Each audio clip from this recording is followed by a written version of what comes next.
Hey everyone, good afternoon.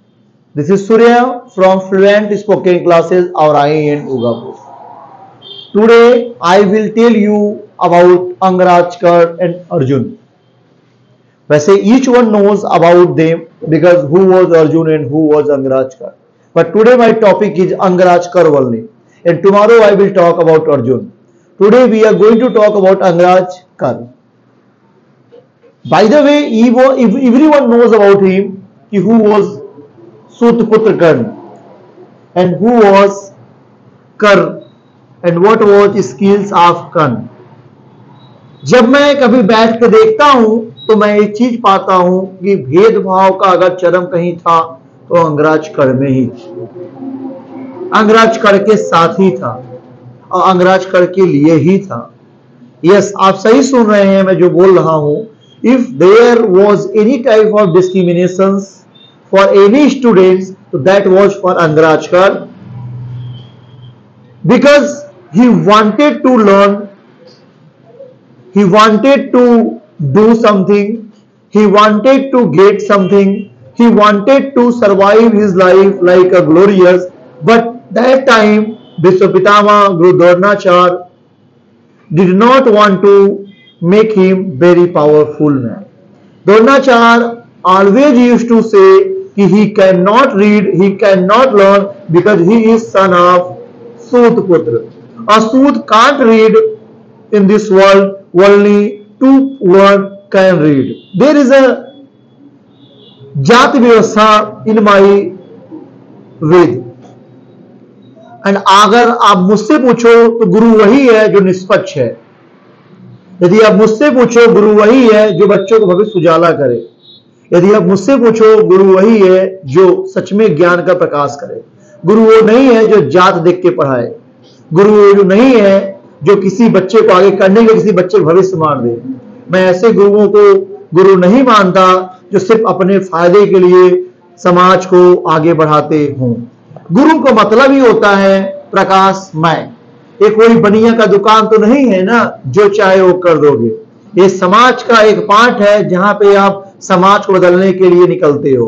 आपको समाज के लिए लड़ना पड़ेगा, समाज को बनाने के लिए लड़ना पड़ेगा. तो आपको द्रोणाचार्य ना बन के परशुराम भी बनना पड़ेगा.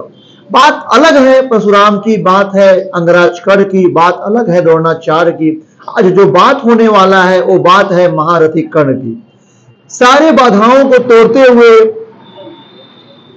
सारी समस्याओं से लड़ते हुए, जातिवाद, धर्मवाद, वर्ण व्यवस्थाओं के खिलाफ जाते हुए, सारे योद्धाओं में महान योद्धा बनते हुए अंगराजकर ने अपने आप को साबित किया कि भले ही मैं सूत का पुत्र हूं, बट मैं मुझसे भीख मांगने स्वयं इंद्रदेव आते हैं. यदि आप नोटिस किए होंगे तो आप ये समझ पाए होंगे कि जब युद्ध हुआ था तो भगवान भी उनके यहां पानी मांगने चले गए थे.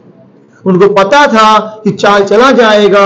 चाल एक बार नहीं हुआ था माधव, ये भी क्वेश्चन है. अगर आप देखेंगे माधव ने चाल एक बार नहीं कईयों बार चाल चला था सिर्फ उस सूत को हराने के लिए.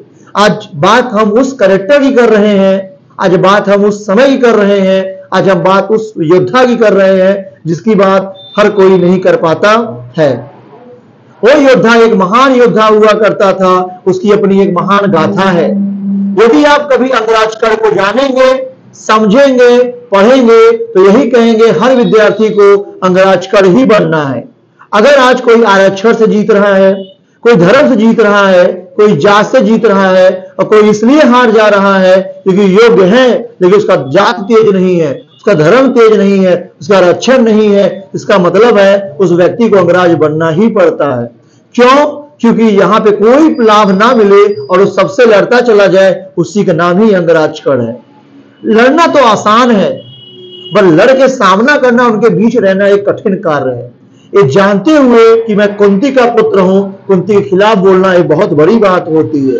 पता था कि अर्जुन मेरा भाई है, फिर उसके खिलाफ उसको धनुष उठाना एक बड़ी बात. मित्र को वचन दिया था पांडव को हराने की, चारों पांडव को जीवन दान देना करके हाथ में ही था. ये हर कोई नहीं जा सकता था. सूर्य का पुत्र होते हुए भी एक सूत का पुत्र कहलाना कोई बहुत बड़ी बात नहीं है, बहुत बड़ी बात है. क्योंकि आप अच्छे जानते हो कि सूर्य पुत्र खुद कर था. उसको सूर्य का कवच और कुंडल पता हमेशा उसके पास था। वो एक धनुष में विजय रथ हाँक सकता था। जिस रथ पे स्वयं हनुमान जी और माधव बैठे हो, नारायण बैठे हो, अगर उस रथ को 3-3 कोस तक दूर भेज देना, वो अंगराज कर में था। चीजों को समझोगे, एनालाइज करोगे और अगर अंगराज को पढ़ोगे तो इतना ही कहूंगा, रश्मि रति रामधारी सिंह दिनकर का पढ़ो। अब उसमें लिखा गया है, जब जब प्रलय आएगा एक नया कर आएगा। ये कर ही प्रलय में पैदा हुआ, वो समझा। और कोई आपसे पूछे कि महान योद्धाओं में कौन योद्धा था, तब अर्जुन का नाम जरूर लेना, एक कर का नाम बड़ा सम्मान से लेना कि अर्जुन जिताया गया था और कर जीता था।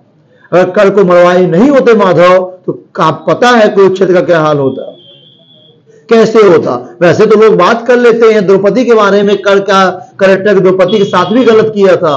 ये मुझे नहीं पता गलत किया कि नहीं किया। ये गलत किया था जो उसको वेश्या बुला दिया था, यही उसकी सबसे बड़ी गलती थी। उसको मृत्यु के सैया पे सोना पड़ा उसको। इसलिए यहाँ पे एक समझदारी और मिलती है कि शब्दों का प्रयोग सोच समझ कर करो। अगर शब्दों का प्रयोग हर जगह करते चले गए तो एक दिन पछतावा भी तुम्ही को होगा। ज्यादा ना बोलते हुए इतना ही कहूंगा, यदि मेरे बच्चे मुझे सुन रहे हैं, देख रहे हैं, तो अपने लाइफ में इस कैरेक्टर को जरूर पढ़ें, क्योंकि ये कैरेक्टर कोई कैरेक्टर ना होके एक सीख है, एक समझ है, एक समझ है, इसमें कोई डाउट नहीं है। एक समझ है और इसमें एक रोल है कि जिंदगी में कैसे कौन काम करवाए जाएंगे। तो अभी आज तो यही बात थी।